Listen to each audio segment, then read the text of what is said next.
In this Argos Support video, we will show you how to perform maintenance on your cordless handstick vacuum.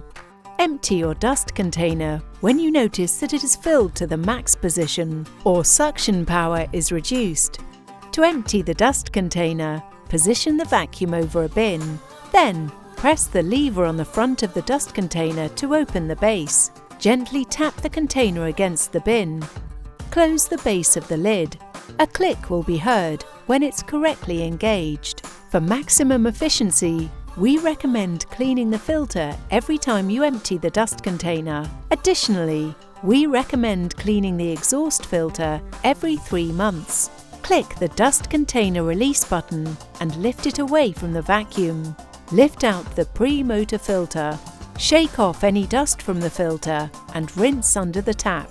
Wait for the filter to dry before refitting the filter. Lift out the cyclone filter from the dust container.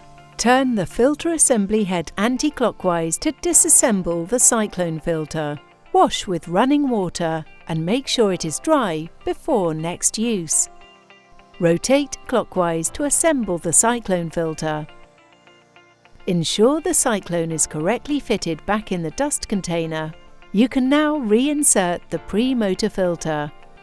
You can now reattach the dust container onto the vacuum.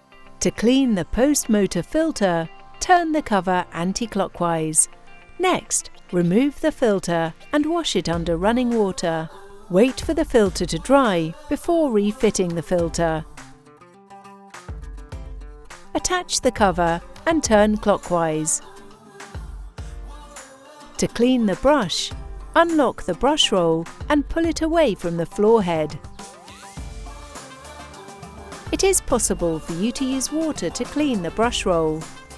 Once cleaned, insert the brush roll back into place and attach the brush roll lock. Your Bush vacuum is now ready to use.